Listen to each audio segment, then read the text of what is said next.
గొప్ప దైవజనుడు మరి పోగొట్టుకోవడం అనేది ఎంతో బాధాకరమైన విషయం. అలాంటి మరి విలువైన దైవజనుడు నేటి దినాల్లో మన సంఘాలకు ఎంతో అవసరం. ఆయన కొరకు ఒక క్షణం మనం లేచి నిలబడి కుటుంబం కొరకు చిన్న ప్రార్థన చేసి మనం వాక్య భాగంలోనికి వెళ్ళిపోదాం.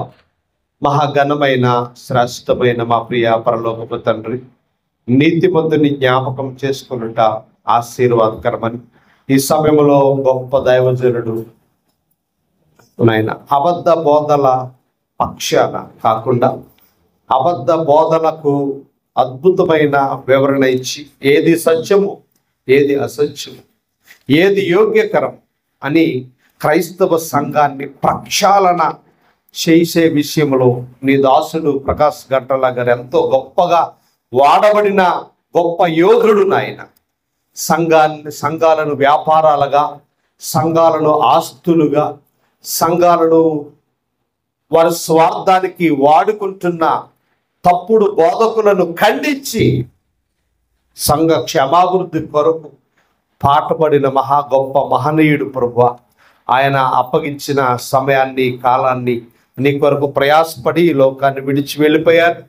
విడిచి వెళ్ళిన భార్యను, ఆ పరిచర్యను మీరు ఆదరించి మరలా అలాంటి గొప్ప దైవజనుడిని మా కొరకు లేవనెత్తమని, మేలు కొరకై జ్ఞాపకము చేసుకున్నామని క్రీస్తు నామమును అడిగి వేడుకొనుచున్నాము పరమ తండ్రి. వచ్చింది, దయచేసి కూర్చుందా. దేవుని వాక్యంలోనికి మనము వెళ్ళబోతూ ఉన్నాం. సంఘ క్షమాభివృద్ధి అనే అంశాన్ని గురించి చాలా చక్కటి విషయాలు మనము నేర్చుకుంటూ, దేవుడు సంఘాన్ని కట్టాలని ఎందుకు అనుకున్నాడు, సంఘాన్ని నిర్మించడానికి దేవాది దేవుడు ఎలాంటి ఉద్దేశాన్ని కలిగి ఉన్నాడు. పాత నిబంధన చరిత్రలో దేవుడు ఒక జాతిని ఎన్నుకొని వారికి చక్కటి విధి విధానాలు ఇచ్చి, నేను ఇజ్రాయేలు దేవుడును అనిపించుకున్న దేవాది దేవుడు ఇర్మియా కాలానికి వచ్చినప్పటికీ నేను ఒక క్రొత్త నిబంధనను చేస్తూ ఉన్నాను. అది గత కాలంలో ఉన్న నిబంధన లాంటిది కాదు. ఈ క్రొత్త నిబంధన సర్వలోకానికి మేలుకరమైన నిబంధన అని చెప్పి దేవుడు ఆ క్రొత్త నిబంధన క్రమములో సంఘాన్ని స్థాపించాడు అనే విషయాలు గత వారంలో మనము తెలుసుకున్నాం. సంఘాన్ని స్థాపించుటలో, సంఘాన్ని నిర్మించుటలో దేవుడు ఎలాంటి ఉద్దేశాన్ని కలిగి ఉన్నాడు, సంఘం యొక్క మూలం, సంఘం యొక్క భావం, సంఘములో అంతర్భాగముగా దేవుడు నిర్మించిన క్రమాన్ని మనము జాగ్రత్తగా పరిశీలన చేయబోతూ ఉన్నాము. సంఘము అనగా ఏమిటి, ఆ సంఘములో ఇమిడి ఉన్న ప్రాముఖ్య సత్యాలను ఈరోజు మనము పరిశీలన చేయబోతూ ఉన్నాం. అనేక రకాల సంఘాలు మన కళ్ళ ముందు కనబడుతూ ఉన్నాయి. అనేక రకాల సంఘ క్రమాలు మన కళ్ళ ముందు కనబడుతూ ఉన్నాయి. ఏ క్రమాన్ని మనం వెంబడించాలి, ఏది దేవుడు కోరుకున్న సంఘము, ఏది దేవుడు నిర్మించిన సంఘము, ఎన్నో రకాల కన్ఫ్యూజన్స్ మన జీవితాల్లో ఉంటూ ఉన్నాయి. ఏ సంఘానికి వెళ్ళాలి, ఏ సంఘ సభ్యులుగా ఉండాలి, ఎలాంటి సంఘములో మనం పాలిభాగస్తులుగా ఉండాలి, దేవుడు నిర్మించిన సంఘము ఎలాంటిది, వాక్యానుసారంగా సంఘము అంటే ఏమిటో నేటి క్రైస్తవ సమాజంలో ఇంచుమించు 190 మందికి తెలియదు. ఎంతమందికి? 190 మందికి సంఘం అంటే ఏంటో తెలియదు. ఎందుకు తెలియదు అంటే వాళ్ళు వాక్యానికి ప్రాధాన్యత ఇవ్వరు. అసలు సంఘాన్ని గురించి వాక్యం ఏం చెప్పింది, సంఘం ఎలా ఉండాలి, దేన్ని సంఘం అంటారు, ప్రభువు నిర్మించిన సంఘం ఎలా ఉంటుంది అనేది మనము వాక్యపు లోతులలో నుండి మనము పరిశీలన చేయబోతూ ఉన్నాం. సంఘాన్ని గుర్చిన మూల పాఠం, ఆత్మీయ సత్యాలు మనకు ఎఫెసీ పత్రికలో కనబడతాయి. ఎఫెసీ పత్రిక 3వ అధ్యాయము మొదటి 12 వచనాలలో సంఘము యొక్క సత్యము లేదా సంఘము యొక్క నిర్మాణము, సంఘము యొక్క క్రమము చాలా స్పష్టంగా పౌలు రాశాడు. ఆ 12 వచనాలలో సంఘమును దేవుడు నిర్మించుటలో, సంఘమును దేవుడు ఏర్పరచుటలో ఎలాంటి క్రమాన్ని పాటించాడో, అసలు నిజమైన సంఘము, జీవము కలిగిన దేవుని సంఘము ఎలా ఉంటుందో 7 విషయాలు ఆ 12 వచనాల్లో గ్రంథస్థము చేయబడ్డాయి. జాగ్రత్తగా మనం ఆలోచన చేయాలి. ఏ ట్రూ చర్చ్ అంటే నిజమైన సంఘము, సత్య సంబంధమైన సంఘము. అనేక రకాల పేర్లు మనకు కనబడుతున్నాయి, అనేక రకాల గుంపులు మనకి కనబడుతూ ఉన్నాయి. ఆ యొక్క గుంపుల యొక్క ప్రభావములో, ఆ గుంపుల యొక్క క్రమములో, రకరకాలుగా జరుగుతున్న ఆరాధనలో ప్రభువు స్థాపించిన నిజమైన సంఘము ఎలా ఉండాలని దేవుడు దాన్ని నిర్మాణము చేశాడు. సత్యము అనేది ఎక్కడికి వెళ్ళినా ఎప్పటికీ మారుతుందా? ఇప్పుడు 2 రెళ్ళు ఎంత అని అడిగామనుకోండి, 2 రెళ్ళు 4 అంటాం, అంతేనా? జిల్లా మారినా 2 రెళ్ళు 4, రాష్ట్రం మారినా 2 రెళ్ళు 4. ఒకవేళ దేశం మారితేనో, దేశం మారినా కూడా 2 రెళ్ళు చెప్పండి 4. అంటే ప్రపంచములో ఎక్కడికి వెళ్ళినా సత్యము మారదు. దాన్నే యూనివర్సల్ ట్రూత్ అంటారు. యూనివర్సల్ ట్రూత్ అంటే ప్రపంచములో సత్యం అనేది ఎక్కడికి వెళ్ళినా మారదు. సూర్యుడు తూర్పును ఉదయిస్తాడు. ఇది సోషల్ స్టడీస్ కదా. సూర్యుడు ఎక్కడ ఉదయిస్తాడండి? తూర్పున ఉదయిస్తాడు అనేది యూనివర్సల్ ట్రూత్. ఏ దేశానికి వెళ్ళినా, ఏ స్టూడెంట్ని అడిగినా, ఏ జాతిని అడిగినా ఏం చెప్తారు? సూర్యుడు తూర్పును ఉదయిస్తాడు. అలాగే దేవుడు నిర్మించిన సంఘం, దేవుడు నడిపిస్తున్న సంఘం, దేవుడు నివసించే సంఘము, జీవము కలిగిన దేవుని సంఘం ఎలా ఉంటుందో 7 సత్యాలు లేఖన భాగంలో రాయబడ్డాయి. ఆ 7 సత్యాలు ఎవరిలో అయితే ఉండవో అది దేవుని నిర్మించిన సంఘము కాదు. ఆ 7 సత్యాలు సంఘము తెలుసుకోవాలని దేవుడు మన కొరకు వ్రాయించాడు. సంఘము యొక్క క్షేమము కొరకు, సంఘము యొక్క క్రమము కొరకు దేవుడు వ్రాయించిన ఆ 7 సత్యాలు మనము తప్పనిసరిగా తెలుసుకొని తీరాలి. ఎందుకంటే సత్యము ఎప్పటికీ మారదు. ఆ 7 సత్యాలు ప్రతి విశ్వాసి తెలుసుకోవాలి, ప్రతి సేవకుడు తెలుసుకోవాలి, ప్రతి సంఘ పెద్ద తెలుసుకోవాలి, ప్రతి చిన్న బిడ్డ తెలుసుకోవాలి. సంఘములో ఉన్న ప్రతి ఒక్కరూ కూడా ఈ ఆత్మీయ సత్యాలు తెలుసుకోవాలి. నేటి సమాజంలో విశ్వాసులు ఉన్నారు, అవిశ్వాసులు ఉన్నారు. ఎక్కడ? సంఘములో. సంఘములు ఎవరెవరు చెప్పండి? విశ్వాసులు ఉన్నారు, అవిశ్వాసులు ఉన్నారు. ఇంతకీ విశ్వాసులు ఎవరు, అవిశ్వాసులు ఎవరు చెప్పాలి? సంఘములో ఉన్న విశ్వాసులు ఎవరు? నమ్మి బాప్తిస్మము పొందినవారు. అవిశ్వాసులు ఎవరు? బాప్తిస్మము పొందని వారు. సంఘములు ఎవరో చెప్పండి? విశ్వాసులు ఉన్నారు, అవిశ్వాసులు ఉన్నారు. జాగ్రత్తగా ఈ విషయాలు మనం గమనించినప్పుడు, అంటే సంఘము నిర్మాణమునకు పునాదిగా ఉన్న సత్యాలు సంఘములో ఉన్న అవిశ్వాసులకి అర్థం కాకపోయినా విశ్వాసులకు ఖచ్చితముగా అర్థము కావాలి. సంఘ సత్యములను మనము గ్రహించాలి. ఈ విషయాన్ని నేటి దినాల్లో మనం చూసినప్పుడు చాలా సందర్భాల్లో మనకు కనబడతా ఉంది, చాలా ప్రాంతాల్లో మనకు వినబడతా ఉంది. సంఘాలు ఎలాగైపోయినాయి అంటే ఆస్తిగా చూస్తూ ఉన్నారు చాలా మంది. సంఘం అంటే చెప్పండి, ఆస్తి. దాని గురించి కొట్టుకున్న సందర్భాలు, పోలీస్ స్టేషన్కి వెళ్ళిన సందర్భాలు, కోర్టుకి వెళ్ళి ఆర్డర్ తెచ్చుకున్న సందర్భాలు, గుంపులుగా విడిపోయిన సందర్భాలు. ఎందుకు ఈ మాట చెప్తున్నాను అంటే, ఒకే మందిరములో 2-3 గుంపులుగా విడిపోయి 2-3 ఆరాధనలు జరిగిన సందర్భాలు కూడా మన కళ్ళ ముందు చాలా కనబడుతూ ఉన్నాయి. ఎందుకు అంటే, సంఘము అంటే వాళ్ళకి ఏం కనబడుతుంది? ఒక కట్టడము, లేకపోతే ఒక ఆస్తి, ఒక నిర్మాణము, ఒక అందమైన గృహము, ఒక అందమైన బిల్డింగు అని అనుకుంటూ ఉన్నారు. కానీ సంఘమును దేవుడు ఏ రీతిగా ప్రయాసపడి నిర్మించాడో చాలా సందర్భాల్లో అర్థము కాని పరిస్థితులు, సంఘ నాయకులుగా పిలువబడుతున్నవారు, సేవకులుగా పిలువబడుతున్న వారికి, సంఘాన్ని నడిపించే తత్వాన్ని కలిగిన వారికి సంఘము యొక్క సత్యము అర్థము కాలేదు. కాబట్టి దేవుని పిల్లలుగా సంఘముగా పిలువబడుతున్న మనము సంఘ సత్యములో ఉన్నామా, సత్యమని చెప్పుకుంటూ అసత్యములో మనము బ్రతుకుతా ఉన్నామా అనే విషయాన్ని ఈరోజు మనము పరిశీలన చేయబోతూ ఉన్నాం. లోకములో ఎన్నో నామకార్థ సంఘాలు కనబడుతూ ఉన్నాయి. నామకార్థ సంఘాలు అంటే పేరు చాలా అద్భుతంగా కనబడుతుంది, బిల్డింగ్ చాలా అద్భుతంగా కనబడుతుంది, కానీ జరిగే కార్యాలు వాక్యానికి విరుద్ధంగా కనబడుతూ ఉన్నాయి, వాక్యానికి వ్యతిరేకంగా కనబడుతూ ఉన్నాయి. చాలా సందర్భాలు మనం వెళ్ళినప్పుడు ఈ పద్ధతి ఇలా కాదే, ఆ పద్ధతి అలా కాదే, ఇదేంటి ఇక్కడ పద్ధతి మారింది అంటే ఒక ఆయన అంటున్నాడు, మా ఊరు పద్ధతి ఇంతేనని అంటాడు. ఏ ఊరు పద్ధతి? మా ఊరు పద్ధతి ఇంతే.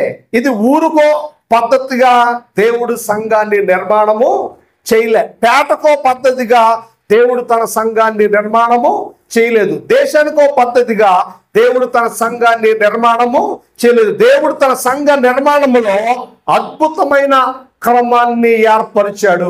ఆ క్రమాన్ని మీరితే, ఆ క్రమాన్ని దాటితే, దాటిన వారికి మీరిన వారికి దేవుడే వారికి ఏమి ఇస్తాడు అంటే వాని క్రియలు చొప్పున జీతము ఇస్తాడు. కాబట్టి మనము సంఘ క్రమములో ఉన్నామా, సంఘ క్రమము మీరి మనము బ్రతుకుతూ ఉన్నామా అనే విషయాలు జాగ్రత్తగా మనము పరిశీలన చేయబోతూ ఉన్నాము. ఈ విషయాలు జాగ్రత్తగా మనం ఆలోచన చేయాలి. ఎందుకంటే సంఘములో లోకపు పద్ధతులు కనబడుతూ ఉన్నాయి. సంఘ క్రమము లోకములో చాలా కలిసిపోయి ఉంది. సంఘానికి లోకానికి ఏమాత్రము తేడా కనిపించడం లేదు. అలాంటి దినాల్లో మనం జాగ్రత్తగా ఆలోచన చేసినప్పుడు సంఘము ఎలాగా మారిపోయిందంటే, సంఘము సమస్యాత్మకంగా మారిపోయింది. సంఘములో ప్రేమ అనేది కనిపించడము లేదు. సంఘములో దుర్బోధలు బాగా ఎక్కువగా కనబడుతూ ఉన్నాయి. ఈ మధ్యకాలంలో చూస్తే ఈ సోషల్ మీడియా వచ్చిన తర్వాత మనము ఈ సోషల్ మీడియా ప్లాట్ఫామ్లో యూట్యూబ్లో 100 ప్రసంగాలు చేస్తే అందులో 90 ప్రసంగాలు దుర్బోధలే ఉన్నాయి. అందులో కార్పొరేట్ పాస్టర్లు ఎక్కువ దుర్బోధలు చేస్తున్నారు. పెద్ద పెద్ద సేవకులు ఎక్కువ దుర్బోధలు చేస్తున్నారు. ఎందుకు చేస్తున్నారో తెలుసా? బైబిల్ చదివేవాడు ఎవడో లేడు కాబట్టి. కార్పొరేట్ సేవకులే, పెద్ద పెద్ద సంఘాలు కలిగిన వారే ఎన్ని దుర్బోధలు చేస్తూ ఉన్నారో.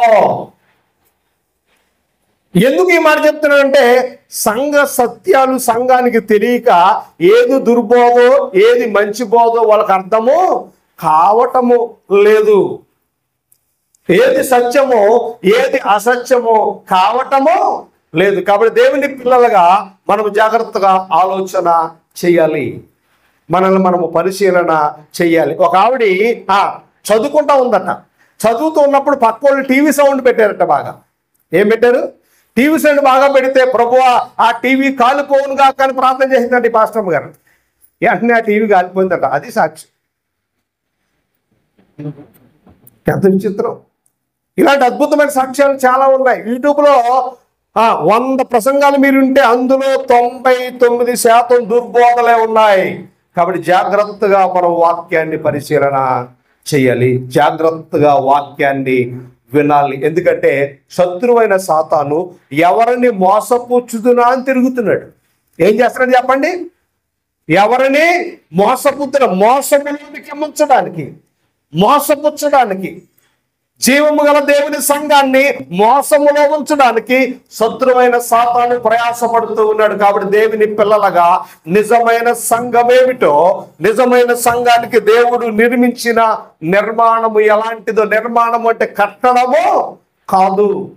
దేవుడు కట్టడాన్ని నిర్మించలేదు. సంఘము అనగా ఎక్లీషియా మూలపదం, దానికి అర్థము లోకములో నుండి ప్రత్యేకముగా పిలవబడిన సమాజము. సంఘం అనే మాటకు అర్థం చెప్పండి. సమాజము కట్టడము కానే కాదు. సంఘం అంటే సమాజం. ఆ సమాజము ఎలా కట్టబడింది, ఆ సమాజాన్ని దేవుడు ఎలాగా నిర్మించాడు, అసలు ఈ సమాజాన్ని నిర్మించడంలో దేవుని సంకల్పం ఏమిటి అంటే 3వ అధ్యాయము 3వ వచనంలో అంటాడు పౌలు. ఎవరు దయచేసి చదువుతూ, నేనే చదువుతూ చెప్పుకుంటా త్వరగా ముందుకు వెళ్ళాలని ఆశపడుతూ ఉన్నాను. జాగ్రత్తగా మీరు అండర్లైన్ చేసుకోండి. మొట్టమొదటిగా సంఘములో ఉన్న మొట్టమొదటి ఆత్మీయ సత్యము ఏమిటి అంటే ద ఫస్ట్ స్పిరిచువల్ ట్రూత్. ఎఫెసీ పత్రిక 3వ అధ్యాయము 3వ వచనంలో ఏమని రాయబడింది అంటే సంఘము ఒక మర్మము అంటూ ఉన్నాడు. సంఘము ఏమైందట? మర్మము, మిస్టరీ ఆఫ్ చర్చ్. సంఘం ఏమైంది చెప్పండి? మర్మము. మర్మము అనే మాటకు అర్థం ఏమిటి? మర్మము అనే మాటకు అర్థం ఏమిటి? జాగ్రత్త మనం ఆలోచన చేసినప్పుడు ఇంగ్లీషులో అబ్స్క్యూర్ అనే పదం వాడాడు. ఆ మాటకు అర్థం ఏమిటి అంటే సంఘము, మర్మము లేకపోతే అబ్స్క్యూర్ అనే మాటకి మూల భాషలోకి వెళితే అర్థం ఏమిటి అంటే ఆ గ్రహించుటకు వీలు కానిది. సంఘం అంటే చెప్పండి, గ్రహించుటకు వీలు కానిది. సంఘము అంటే అందరికీ అర్థము కానిది అన్నాడు. ఏమన్నాడు పౌలు? సంఘము అందరికీ అర్థము కానిది అన్నాడు. జాగ్రత్తగా ఈ మాటలు మనము ఇంకా కొంచెం లోపలికి వెళితే సంఘము అంటే కొందరికి మాత్రమే తెలిసేది, అందరికీ తెలియనిది. సంఘం అంటే చెప్పండి, కొందరికే తెలుసట. అదేంటి అందరికీ తెలియదా? దేవుడు సంఘాన్ని మర్మయుక్తముగా ఎందుకు ఉంచాడు? జాగ్రత్తగా ఈ మాటలు మనం ఆలోచన చేయాలి. సంఘము యొక్క గ్రహింపు, సంఘమును గూర్చిన విషయాలు కొందరికే తెలుసు, అది మర్మము అంటూ ఉన్నాడు. అంటే నేటి దినాల్లో సంఘ మర్మము అందరికీ చెప్పండి తెలియదు అని ఎవరు చెప్తున్నాడు? పౌలే ప్రారంభ శతాబ్దంలో చెబుతూ ఉన్నాడు. అది అందరికీ బయలుపరచబడలేదు. ఎందుకు బయలుపరచబడలేదు? ఇంతకీ ఆ సంఘములో ఉన్న మర్మము ఏమిటి అని మనము జాగ్రత్తగా ఆలోచన చేసినప్పుడు దేవుని పిల్లలుగా ఆ 3వ వచనం అంటున్నాడు, ఇంతకు ముందే దాన్ని నేను మీ కొరకు వ్రాశాను అంటున్నాడు. జాగ్రత్తగా కిందకు చదివితే అంతకు ముందే సంఘ మర్మాన్ని గురించి వ్రాశాను అంటున్నాడు. ఎవరో? పౌలు. ఎవరితో రాస్తూ? ఎఫెసీ పత్రికలో రాస్తూ. మరి ఈ విషయాన్ని ఎఫెసీ పత్రికలో ఉన్న 6వ అధ్యాయాన్ని మనం చూస్తే సంఘ మర్మాన్ని గురించి ఎక్కడైనా రాశాడా అంటే ఎక్కడా రాయలేదు, కానీ రోమా పత్రికలో రాశాడు. ఎక్కడ రాశాడు? రోమా పత్రిక 16వ అధ్యాయములో ఆ మాటలు ఎంతో స్పష్టంగా మనకు కనబడతాయి. రోమా పత్రిక 16వ అధ్యాయము 25 వచనం ఏమని చెప్తుందంటే సమస్తమైన అన్యజనులు విశ్వాసమునకు విధేయులగునట్లు అనాది నుండి రహస్యముగా ఉంచబడి. ఎప్పటి నుంచి? అనాది. ఎప్పుడు చెప్పాలి? అనాది అంటే ఆది, అనాది. ఆది అంటే ఏమిటి? ఆది అంటే ఏంటి? ప్రారంభించబడింది. అనాది అంటే ప్రారంభించక ముందు. అనాది కాలములో ఎంత క్లియర్గా అంటే సంఘాన్ని దేవుడు ఆ సృష్టి ప్రారంభానికి ముందు, ఆదామవ్వలు సృష్టించడానికి ముందే అనాదిలో సంఘము ఉంది. ఎక్కడుంది? దేవుని మనస్సులో ఉంది. అనాదిలో సంఘము యొక్క నిర్మాణము దేవుని మనస్సులో ఉంది. అనాదిలో సంఘము యొక్క సంకల్పము లేకపోతే సంఘము యొక్క ప్రణాళిక దేవుని మనస్సులో ఉంది. అదే మాట చెప్తున్నాడు జాగ్రత్తగా. అనాది నుండి రహస్యముగా ఉంచబడి ఇప్పుడు ప్రత్యక్షపరచబడిన మర్మము. సంఘం అంటే ఏంటి చెప్పండి? ప్రత్యక్షపరచబడిన మర్మం. అంటే అందరికీ ప్రత్యక్షపరచబడలేదు. ఏంటది? సంఘము అందరికీ ప్రత్యక్షపరచబడలేదు. ఎవరికి ప్రత్యక్షపరచబడింది? జాగ్రత్తగా మనం ఆలోచన చేసినప్పుడు నిత్య దేవుని ఆజ్ఞ ప్రకారము ప్రవక్తల లేఖనముల ద్వారా వారికి తెలిపబడి ఉన్నది. ఈ మర్మమును అనుసరించి ఉన్న నా సువార్త ప్రకారముగాను అంటూ ఉన్నాడు.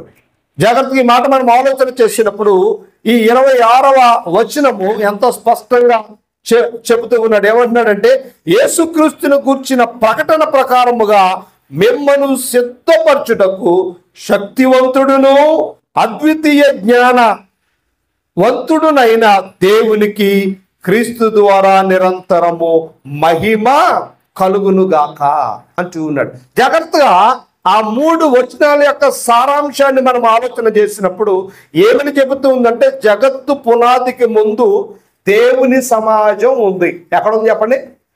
దేవుని సమాజం అంటే సంఘం ఉంది. ఎప్పుడుంది? జగత్తు పునాదికి ముందు. ఎక్కడుంది? దేవుని ఆలోచనలో ఉంది, దేవుని ప్రణాళికలో ఉంది. దేవుని ప్రణాళికలో ఉన్న దేవుని సంకల్పం ఎవరి ద్వారా బయలుపరిచాడట? ప్రవక్తల ద్వారా బయలుపరిచాడు. అంటే ప్రవక్తల ద్వారా చెప్పాడు. ఎక్కడ చెప్పాడు? ఇర్మియా గ్రంథంలో చెప్పాడు. ఇదిగో నేను క్రొత్త నిబంధన చేయబోతా ఉన్నాను. ఆ క్రొత్త నిబంధన సారము దేవుడు ప్రవక్తల ద్వారా చెప్పాడు. కానీ ఆ ప్రభావము అందరికీ అర్థము కలదు. యోధా జాతికి యేసు ప్రభు రావడం అంటే రాజ్యాన్ని స్థాపించడానికి వచ్చాడు, రాజ్యాన్ని పరిపాలించడానికి వచ్చాడు.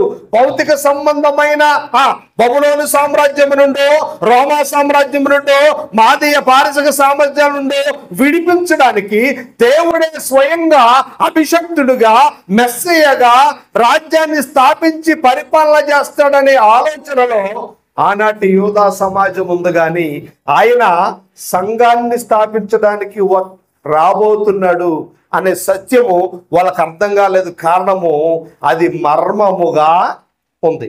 ఎలా ఉంది చెప్పండి? మర్మము అందరికీ అర్థము కాదు.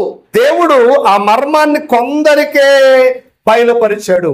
దాన్ని మనం ఇంకా ముందుకు వెళితే కొరింథీయులకు రాసిన మొదటి పత్రిక 2వ అధ్యాయములో ఆ మర్మాన్ని గురించి మాట్లాడుతున్నాడు అపొస్తలుడైన పౌలు. కొరింథీయులకు రాసిన మొదటి పత్రిక 2వ అధ్యాయము 7వ వచనం అంటున్నాడు, దేవుని జ్ఞానము మర్మమైనట్టుగా బోధించుచున్నాము. ఎవరి జ్ఞానం అంట? దేవుని జ్ఞానం ఎలా ఉంది? మర్మమైనట్టుగా. అంటే దేవుని జ్ఞానము మర్మములో ఉందట. ఎందులో ఉంది? దేవుని జ్ఞానము మర్మములో ఉంది. ఈ జ్ఞానము మరుగై ఉండెను. ఏ జ్ఞానము? సంఘానికి దేవుడిచ్చిన జ్ఞానము మరుగై ఉండెను. జగత్తుత్పత్తికి ముందుగా దీనిని దేవుడు తన మహిమ నిమిత్తము నియమించెను. దేని కొరకు నియమించాడు దేవుడు సంఘాన్ని? చెప్పాలి. దేని కొరకు సంఘం ఎందుకు నియమించబడింది? దేవుని మహిమ నిమిత్తము. అంటే సంఘము ఎందుకొరకు దేవుడు నిర్మించాడు అంటే, ఒక్క మాటలో దేవుడు తన మహిమ నిమిత్తము సంఘము నిర్మించబడెను. ఎప్పుడు నిర్మించాడు?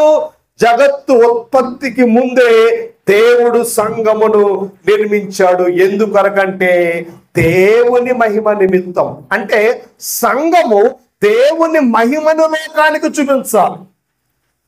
ఎవరిని చూపించాలి? సంఘము లోకానికి ఎవరిని చూపించాలి? దేవుని మహిమను చూపించాలి. కానీ నేటి సంఘాలు ఎవరి మహిమను చూపిస్తున్నాయి? సొంత మహిమను చూపిస్తున్నాయి. ఏ సంఘానికైనా వెళ్ళండి, వాళ్ళ సొంత డబ్బా తప్ప అక్కడ దేవుని మహిమ చెప్పాలి కనపడదు. చాలా ప్రాంతం ఎక్కడికి మీరు వెళ్ళినా ఆ సంఘము, ఆ నిర్మాణము, ఆ కట్టడము భౌతిక సంబంధమైన మహిమ కనబడతా ఉంది. కానీ దేవుడు సిద్ధపరిచిన ఆత్మ సంబంధమైన మహిమ మాత్రము కనబడడము లేదు. అందుకే మీరు గమనించాలి, ఒక సంఘ విశ్వాసి పక్క సంఘ విశ్వాసికి వందనాలే కొంతమంది సంఘంలో ఉన్న వాళ్ళకి కొంతమంది ఏం చెప్పరు? చెప్పాలి వందనాలు చెప్పాలి. జగత్కి మాట గమనించాలి. సంఘంలో ఉన్న వాళ్ళు సంఘంలోకి ఏం చెప్పరు? ఒకవేళ ఎదురుగా వస్తుంది అనుకోండి, అలా చూస్తారు దెయ్యం గోళ్ళు వేసుకుని. అలా చూస్తారా? దెయ్యం గోళ్ళు వేసుకుని. ఒకవేళ కనపడకూడదు అనుకోండి, ముఖం తిప్పేసుకుని ఏదో మెడ వసిపోయినట్టుగా ఇలా పక్కకు తిప్పుకుని వెళ్ళిపోతారు. అసలు సంఘంలో నేనున్నానే, ఎందుకు దేవుడు నన్ను సంఘంలో పెట్టాడు అంటే అక్కడ చెప్పాడు దేవుని మహిమ నిమిత్తం. నువ్వు ఎందుకు వచ్చావు సంఘానికి? ఎందుకు నువ్వు సంఘ సభ్యురాలిగా ఉన్నావు? ఎవరి కొరకు వచ్చావు నువ్వు ఇక్కడికి? అసలు నువ్వు సంఘంలోకి వచ్చి నువ్వు చేయవలసిన పని ఏంటి? ఎంత క్లియర్గా చెబుతూ ఉన్నాడో. ఏమంటున్నాడు? దీనిని దేవుడు తన మహిమ నిమిత్తము ఉంచెను. అంటే పాత నిబంధన కాలములో దేవుడు అంతరంగిక విషయాలు, అంటే దేవుని రహస్యాలు పాత నిబంధన కాలంలో దేవుడు భక్తులకు బయలుపరిచేవాడు. ఎవరికి చెప్పండి? దేవుడు తన రహస్యాలను పాత నిబంధన కాలంలో ఎవరికి బయలుపరిచాడు? భక్తులకు బయలుపరిచాడు. అబ్రహాం దగ్గరికి వెళ్ళాడు. ఒకసారి వెళ్ళి భోజనం తిని వెళ్ళిపోయే ముందు అనుకున్నాడు, అబ్రహాంకి ఈ విషయాన్ని చెప్దాం అని చెప్పి ఏమన్నాడంటే, నేను ఎందుకు వచ్చానంటే సొదొమ గొమొర్రాలని నాశనం చేయడానికి చెప్పాడా? దేవుడు తన రహస్యాలను ఎవరు చెప్పేవాడు? భక్తులకు మాత్రమే చెప్పేవాడు. కొన్ని సందర్భాల్లో మీరు బాగా గమనించాలి. పాత నిబంధన కాలంలో మనం జాగ్రత్తగా ఆలోచన చేసినప్పుడు భక్తులకి కూడా చెప్పని మర్మమైన సంగతులు ప్రవచన రూపంలో ప్రవక్తల ద్వారా దేవుడు తన ప్రజలకు చెప్పేవాడు. జాగ్రత్తగా ఈ మాటలు మనము ఆలోచన చేసినప్పుడు, అంటే పాత నిబంధన కాలంలో దేవుడు తన రహస్యాలను మర్మాలను ఎవరికి చెప్పేవాడు? ఒకటి భక్తులకు చెప్పేవాడు, రెండవది ప్రవక్తలకు చెప్పేవాడు. ఎప్పుడు? ఇది పాత నిబంధన కాలంలో. జాగ్రత్తగా మనం ఆలోచన చేయాలి. పాత నిబంధన కాలంలో ఉన్న మర్మాలు ప్రవచన రూపంలో ఉన్నాయి. ఆ ప్రవచనాలనే ప్రభువు విపులీకరించాడు. అంటే ఆ ప్రవచనాలను ప్రభువు విడమర్చి అందరికీ చెప్పాడు. అంటే ప్రవచనముల యొక్క నెరవేర్పును చెప్పినవాడు. ప్రవచనములలో ఉన్న మర్మాలను ఎవరి ద్వారా విపులీకరించబడ్డాయి చెప్పాలి? ప్రభువు ద్వారా ప్రవచన మర్మాలు విపులీకరించబడ్డాయి. అంటే యేసు ప్రభు ఎందుకు వచ్చాడు అంటే అనేక కారణాల్లో ఒక కారణము ప్రవచనములను నెరవేర్చడానికి, లేకపోతే ప్రవచనాలను విపులీకరించడానికి యేసు ప్రభు భూమి మీదకి దిగి వచ్చాడు అని లేఖనం ఎంతో స్పష్టంగా చెబుతా ఉంది. ప్రభు విపులీకరించిన ఆ మర్మాలు పరిశుద్ధాత్మ సహాయముతో అపోస్తలులు బోధించారు. అపోస్తలులు ప్రభు యొక్క మర్మాలను ఎవరి సహాయముతో? పరిశుద్ధాత్మ సహాయముతో బోధించారు.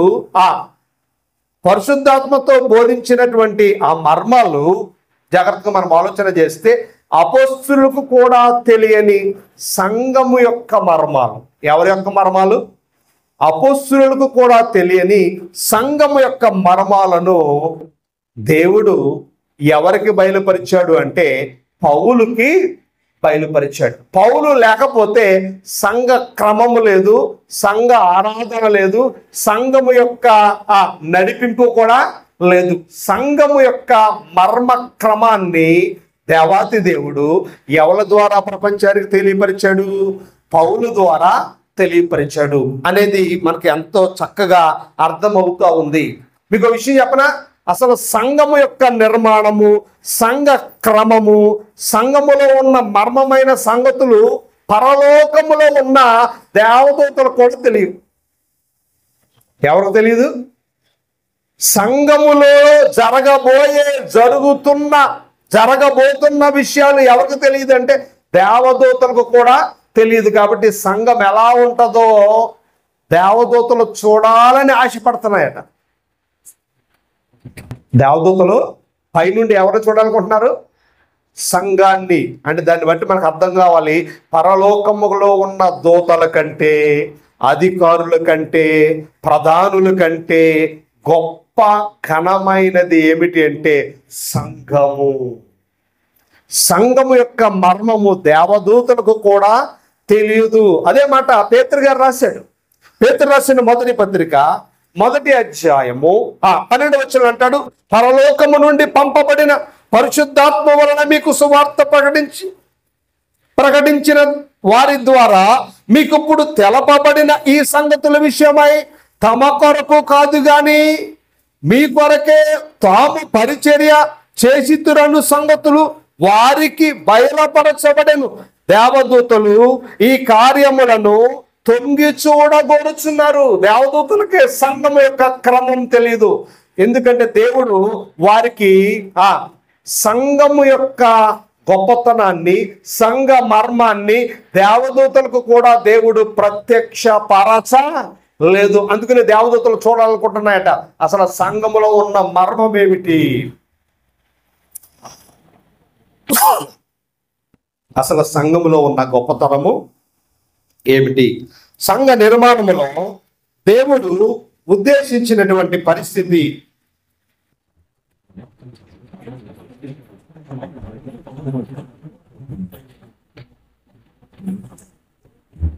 దీన్ని బట్టి మనము జాగ్రత్తగా ఆలోచన చేస్తే దేవుని మహాజ్ఞాన సంగతులు, దేవుని యొక్క మహాజ్ఞానము ఎవరికి తెలియదు? దేవదూతలకు కూడా తెలియదు, పరలోకములో ఉన్న ఎవరికి తెలియదు. అంటే ఒక మాటలో చెప్పాలంటే సాతాను గారికి కూడా దేవుని జ్ఞాన రహస్యాలు తెలియదు. దేవుని జ్ఞాన రహస్యాలు ఎవరికి బయలుపరిచాడో తెలుసా? సంఘమునకు ఆయన బయలుపరిచాడు. సంఘములో ఉన్న మనము దేవుని జ్ఞాన రహస్యాలు మనకు అర్థమయ్యాయా? దేవుని మహాజ్ఞానం మనకి అర్థమైందా? దేవదూతలకు దేవుడు చెప్పలా, అధికారులకు దేవుడు చెప్పలా. దేవుడు నిర్మించిన సృష్టిలో కోటాను కోట్ల దూతలు, అందులో ఎన్నో రకాల ప్రధానులు ఉన్నారు, అధికారులు ఉన్నారు, శరాపులు ఉన్నారు, కెరూబులు ఉన్నారు. ఆయన మహిమాంతమైనటువంటి ఎన్నో రకాల దూత గణము ఉండగా వారెవరికి బయలుపరచని దేవుని మహాజ్ఞాన సంగతులు ఎవరికి చెప్పాలనుకున్నాడు? దేవుడు సంఘానికి చెప్పాలనుకున్నాడు. అంటే సంఘాన్ని దేవుడు ఎంత ప్రేమించాడో అందుకే పౌలు అన్నాడు, దేవుడు తన స్వరక్తం ఇచ్చి సంపాదించిన సంఘం. ఎంత గొప్పది!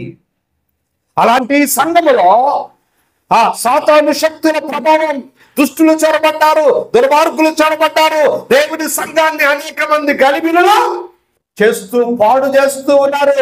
నాశనమే వారి అంతమని లేఖనం ఎంతో స్పష్టంగా చెబుతా ఉంది. ఆ సంఘ మర్మాన్ని గురించి పౌలు గారు మాట్లాడుతూ ఏమంటున్నాడు తెలుసా? దేవదూతలకు తెలియని ఆ మహాజ్ఞాన సంగతులు దేవుడట సంఘానికి బయలుపరిచాడు. అదే మాట మనకు కనబడుతుంది కొరింథీయులకు రాసిన మొదటి పత్రిక 2వ అధ్యాయం 10వ వచనం. మనకైతే దేవుడు వాటిని, అంటే వేటిని? సంఘ మర్మాలను, దేవుని మర్మాలను, దేవుని రహస్యాలను, దేవుని మహాజ్ఞాన సంగతులను, దేవుడు వాటిని తన ఆత్మ వలన బయలుపరిచి ఉన్నాడు. ఆ ఆత్మ అన్నిటినీ, దేవుని మర్మములను కూడా పరిశోధించుచూ ఉన్నాడు. దేవుని మర్మములు కూడా అంటే సంఘము దేవుని మర్మములతో నింపబడి ఉన్నది. దేనితో నింపబడి ఉంది చెప్పాలి? సంఘము దేవుని మర్మములతో నింపబడి ఉన్నది. అంటే సంఘానికి దేవుని మర్మము అర్థము కావాలి. సంఘానికి ఏమర్థం కావాలి చెప్పండి? దేవుని మర్మము అర్థము కావాలి. అందుకని 11వ వచనం అంటాడు, ఒక మనుష్యుని సంగతులు అతనిలో ఉన్న మనుష్యాత్మకే గాని మనుషులలో మరి ఎవరికి తెలియదు. అలాగనే దేవుని సంగతులు దేవుని ఆత్మకే గాని మరి ఎవరికి తెలియవు. దేవుని వలన మనకు దయచేయబడి వాటిని తెలుసుకొనుటకై మనము లౌకిక ఆత్మను కాక దేవుని యొద్ద నుండి వచ్చు ఆత్మను పొంది ఉన్నాము. అనగా సంఘము వాక్యము యొక్క లోతులలోనికి వెళ్ళాలి, దేవుని మర్మాలను పరిశీలన చెయ్యాలి, దేవుని మర్మములో దాగి ఉన్న ఆత్మీయ సత్యాలను తెలుసుకోవాలి. నేను మిమ్మల్ని అడుగుతున్నాను, తెలుసుకోవడానికి సాధ్యమేనా? ఎవరి మర్మాలు? దేవుని మర్మాలు. సాధ్యమా అంటే సాధ్యమే. ఎందుకంటే దేవుడు తన ఆత్మను మనకి ఇచ్చాడు. మరి దేవుని ఆత్మ ద్వారా సంఘంలో ఉన్న మనము దేవుని మర్మాలు తెలుసుకునే అంత సమయాన్ని కేటాయించగలుగుతున్నామా? ఒక గంటలో నెలకి 4 ఆదివారాలు, సంవత్సరానికి 52 ఆదివారాల్లో దేవుని మర్మాలు సంఘం తెలుసుకోవడము సాధ్యమేనా? ఎన్ని ఆదివారాల్లో? సంవత్సరములో 52 ఆదివారాలు. ఆ 52 ఆదివారాల్లో మధ్యలో ప్రధానమని, మధ్యలో పెళ్ళిళ్ళని, మధ్యలో అయ్యని, మధ్యలో జంపు జలానీలు చాలా ఉంటాయి. అంటే సంఘములో ఉండి దేవుని మర్మం అర్థం కాకపోతే మనం ఎప్పటికీ దేవుని మనస్సును అర్థము చూసుకోలేము.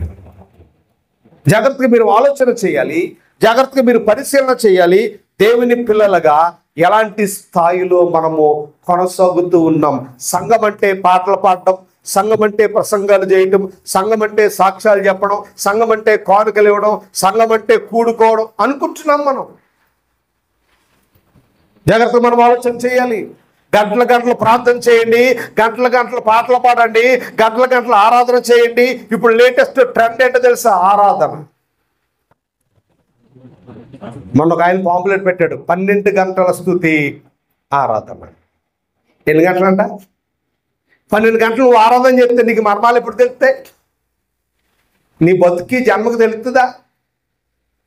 ట్రెండ్, కొత్త ట్రెండ్, ఆరాధన చేద్దాం, అందరూ నిలబడదాం, చక్కగా ఒక యూనిఫారం అండి, అద్భుతంగా. వాళ్ళేమో వెనకాల ఆహా ఓహో అంటూ ఉంటే చక్కటి మ్యూజిక్,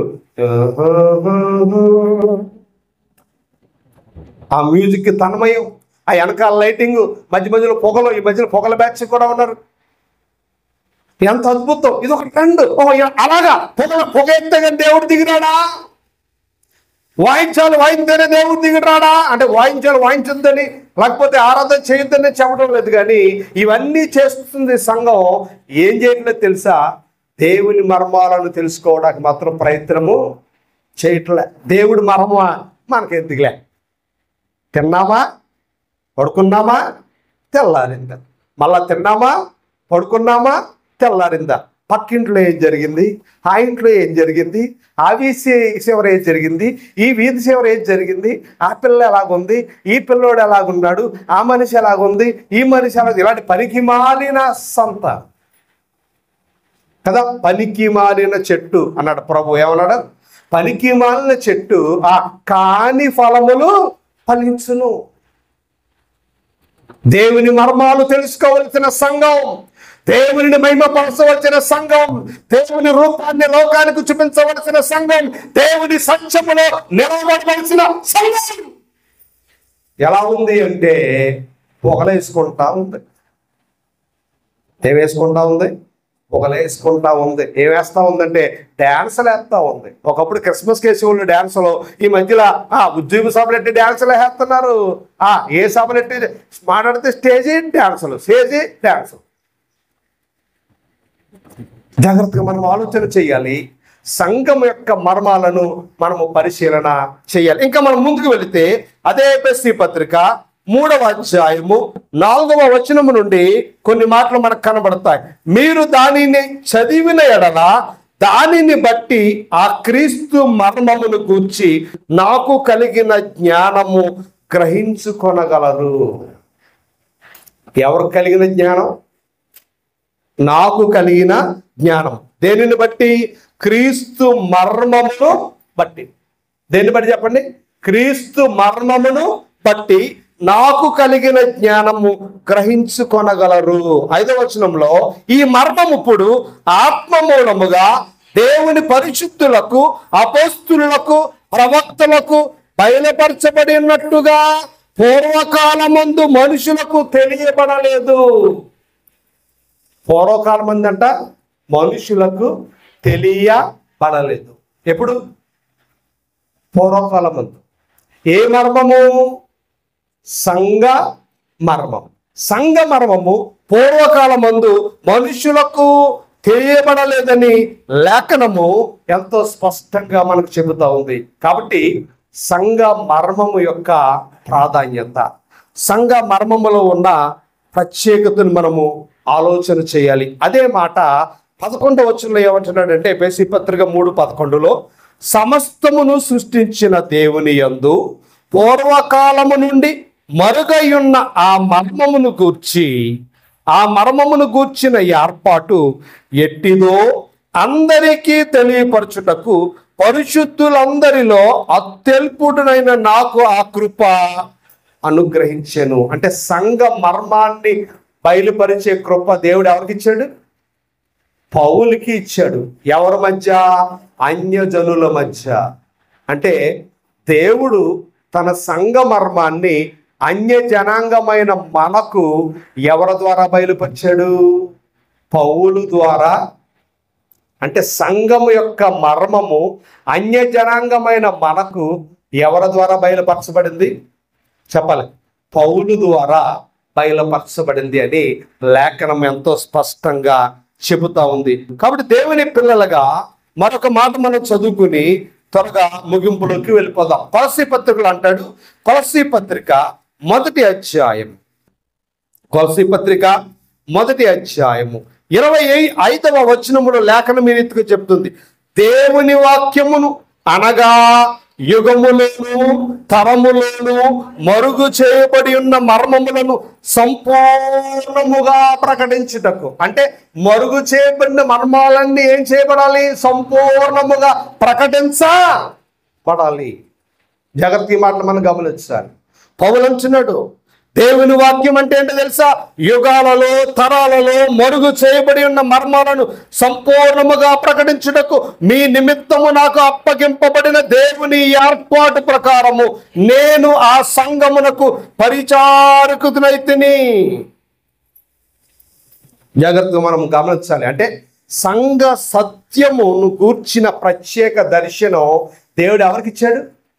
సంఘమును గూర్చిన ప్రత్యేక దర్శనం దేవుడు ఎవరికి ఇచ్చాడు? పౌలుకి మాత్రమే ఇచ్చాడు. అందుకని చెప్పాడు, నేను పరిచారకుని అవుతాను, నేను అయ్యాను పరిచారక. ఆ కృప దేవుడు నాకే ఇచ్చాడు. అంటే సంఘ మర్మము యొక్క ప్రత్యక్షత పౌలుకు ఇవ్వబడింది. పౌలు ద్వారా అన్య జనాంగమైన మనకు ఆ కృప అనుగ్రహించబడిందని లేఖనం ఎంతో స్పష్టంగా చెబుతా ఉంది. కాబట్టి దేవుని పిల్లలుగా మనము ఎందులో ఉన్నాము అంటే దేవుడు మర్మముగా ఉంచిన సంఘములో మనము సభ్యులుగా ఉన్నాము. ఆ సభ్యులుగా ఉన్న మనము ఎందుకున్నాము అంటే దేవుని మహిమ నిమిత్తం. ఎందు నిమిత్తం ఉన్నాం? సంఘములో మనం ఎందుకున్నాం? మర్మమైన దేవుని సంఘములో. మర్మమైన దేవుని సంఘములో మనల్ని దేవుడు ఎందుకు నిలబెట్టాడు అంటే దేవునిని మహిమపరచుటకు, దేవుని మహిమపరచడానికి. చివరిగా ఒక అద్భుతమైన మాట మీ ముందు నుంచి నేను ముగించాలని ఆశపడుతున్న రోమపత్రిక 11వ అధ్యాయము 25వ వచనం అంటాడు, సహోదరులారా మీ దృష్టికి మీరే బుద్ధివంతులమని అనుకొనున్నట్లు ఈ మర్మము మీరు తెలుసుకొనగోరుచున్నాను. చివరిగా చెప్తున్నాడు ఆ మర్మం ఏంటో. ఏమని చెబుతున్నాడు? ఆ మర్మాన్ని మనం ఒకసారి పరిశీలన చేస్తే మీకు తెలియగోరుచున్న అదేమనగా అన్యజనుల ప్రవేశము సంపూర్ణమగు వరకు ఇశ్రాయేలునకు కఠిన మనస్సు కొంత మట్టుకు కలిగెను. సంఘము యొక్క మర్మము మనమందరము తెలుసుకొనవలెను. సంఘము యొక్క మర్మం మనం ఏం చేయాలి? మనం అందరము తెలుసుకోవాలట. ఈ సంఘములో అన్యజనులు ప్రవేశించే వరకు యూదులు ప్రవేశించకుండా ఏవేయబడిందంటే అడ్డుకట్ట వేయబడింది. అంటే యూదుల కంటే ముందు దేవుడు తన స్వరక్తమిచ్చిన సంఘములో మర్మాలను గూర్చిన సత్యాలను తెలుసుకునే అవకాశము దేవుడు నీకును నాకును అనుగ్రహించాడు. సంఘాన్ని గురించి తెలుసుకోవలసిన మొట్టమొదటి సత్యం ఏమిటంటే సంఘము మర్మమై ఉండెను. ఎక్కడుంది అంటే దేవుని మనస్సులో సంఘము ఉంది, దేవుని ప్రణాళికలో సంఘము ఉంది. మర్మమై ఉన్న ఆ సంఘము తన కుమారుడైన క్రీస్తు ద్వారా ప్రారంభించబడింది. ఎందుకు దేవుడు సంఘాన్ని ప్రారంభించాడు అంటే దేవుడు తన మహిమ నిమిత్తము సంఘాన్ని ప్రారంభించాడు. కాబట్టి దేవుని పిల్లలుగా సంఘాన్ని మనము ఎలా చూడాలి అంటే దేవుని మహిమ నిమిత్తము నిర్మించబడిన సంఘం. ఎందు నిమిత్తం నిర్మించబడింది? దేవుని మహిమ నిమిత్తము నిర్మించబడిన సంఘం. ఆ సంఘ మర్మములో ఉన్న సత్యాలు రాబోయే దినాల్లో మరింత వివరముగా పరిశీలన చేద్దాం.